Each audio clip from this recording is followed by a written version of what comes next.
Uy.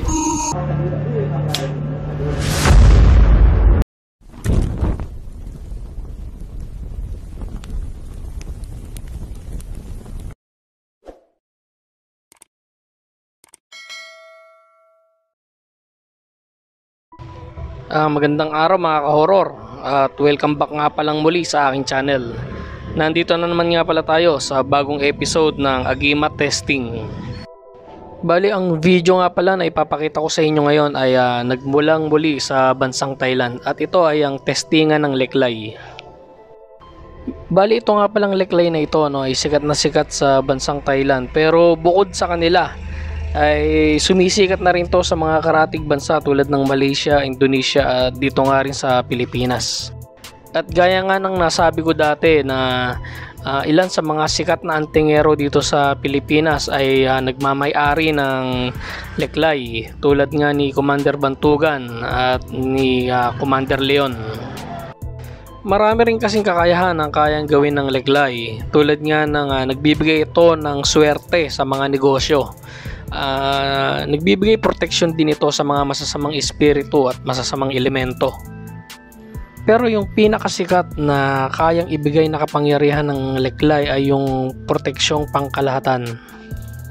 Isa nga rito ay ang proteksyong kunat o kabal, na kung saan kapag ka may bumaril sa iyo ay hindi ka tatabla ng bala. Ang isa pa ay yung proteksyong panglihis o pangliwas ng bala, na kung saan ay kapag kami bumaril sa iyo ay hindi ka tatamaan.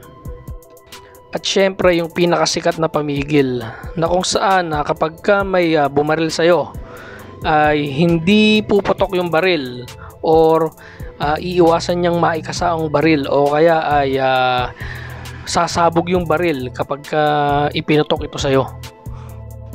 Ang susunod na video ay naglalarawan ng pagtesting ng leklay sa bansang Thailand, na kung saan pinigilan nito na pumutok ang baril. Actually, dalawang testingan ito. So tara mga ka-horror at sabay-sabay nating panoorin ang video. Bali, ang unang video ay nangyari sa isang firing range sa bansang Thailand, na kung saan ay nagtesting ang isang grupo ng kalalakihan ng leklay stone.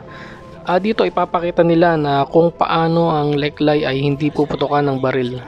So tara mga ka-horror at panoorin natin ang video. Bali, sa video na to ipapakita ng grupong ito kung paano ang leklay ay hindi puputokan ng baril. Tetestingin muna ng lalaki na putokan yung ibang target. So actually, 4 na target yung babaril niya rito, pero makikita natin na talagang tinatamaan Pero nakakapagtaka na pagdating dun sa leklay ay hindi pumutok yung baril. So tara mga ka-horror at ulitin natin ang video.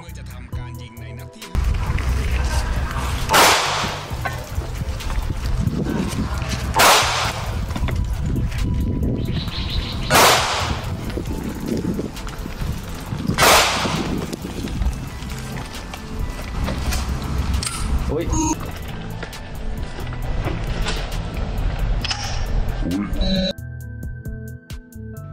Ibang klase rin talaga itong leklay mga ka-horror. Nakakabilib. Ang ikalawang video naman ay nagmula rin sa bansang Thailand, at ito ay isinagawa nila sa isang firing range. Pero sa pagkakataon na ito ay ibang grupo ang gumawa. Gaya din ng sa unang video, ay ipapakita rito sa video na ito kung paanong ang leklay ay hindi pinutukan ng baril.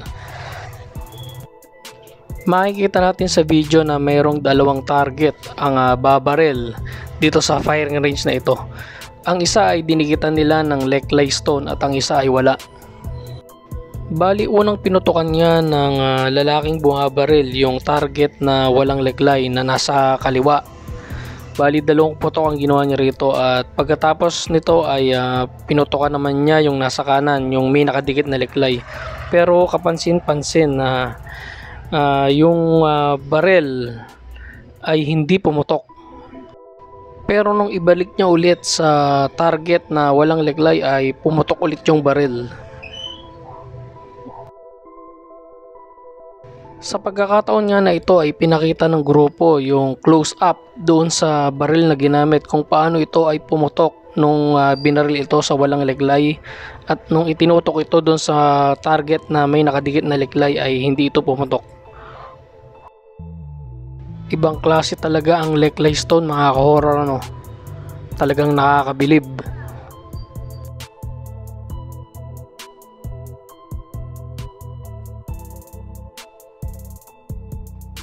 Ano sa palagay nyo mga ka-horror? Kapani-paniwala ba ang ginawa nilang testingan? Kayo na po ang bahalang humusga.